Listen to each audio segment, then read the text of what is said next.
suggesting that she may need to be called to testify under oath as this investigation goes forward. That comes in on top of claims from a notorious hacker that he got a server, and he said this in a jailhouse interview. The hacker known as Guccifer told Fox he probably wasn't the only one that got in there. Was the Clinton server easy or hard? No, for me it was easy. For me, for everybody, I don't know how to say. It was no password. It was enabled remote assistance. So it was an easy server, so to speak.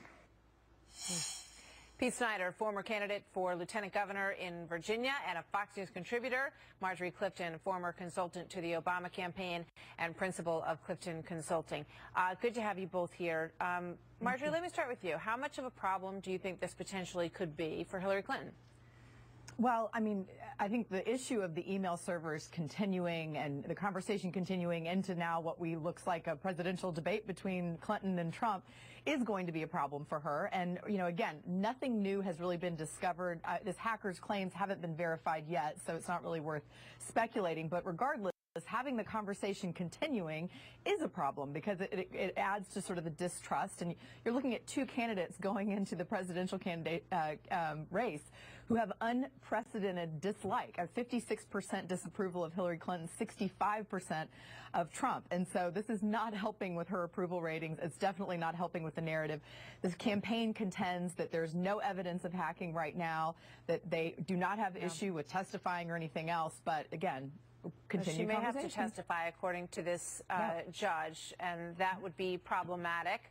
And as you say, these have not been verified, but people who have looked at it believe that this guy's been telling the same story and that it lines up with the emails that were leaked from the Sidney Blumenthal part of the equation, which he claims he was responsible for. And we remember those emails because they came out. Pete, what do you think? Well, I think if a single guy in the Czech Republic computer can hack in, I imagine the North Koreans and Putin's Kremlin have been using that thing like a turnstile at Disney World. I mean, you know, imagine a country with resources. The North Koreans got upset at Sony for making a stoner movie that made fun of their leader, and they almost brought the company down to its knees. Imagine what kind of blackmail could go on with the Clintons, or if all of her emails suddenly became public. It's also important legally, because I've talked to Judge Napolitano about this several times. The potential crime is not in having it be hacked and having that information go anywhere. The potential crime is in leaving it vulnerable, creating a server that would be vulnerable, that has information on it that would be classified, which we know there was quite a bit of information on there that is now considered to have been classified. So, I mean, that in and of itself is going to be of interest to the judge and to the investigators. And there's a lot of question about why he's even here now. He might have been brought here because of the FBI investigation, because, you know, it indicates that he may be somebody that they want to talk to. Marjorie, you know, how does the Clinton campaign deal with this? Because it is going to hang around for quite some time. Well, I mean, I think they're standing firm that there was no deliberate transfer of classified information. There's still some debate over what was technically classified or not, and they contend that nothing that passed through the server is classified, so there's no security risk to the U.S. It's more about personal information passing the waves.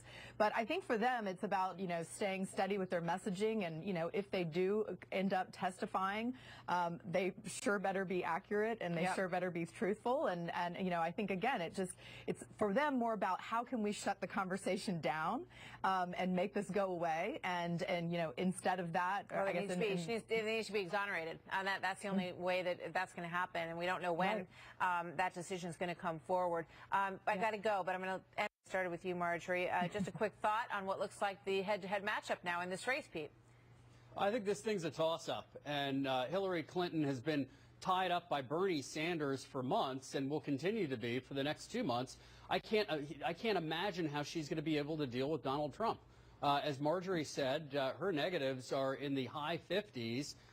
Trump's are a little bit higher, but when he starts going in after her, she's going to be in the 70s. So this is going to be an ugly battle, but I think the Republicans have a 50-50 shot of winning this thing. All right. A lot of water under the bridge on both sides.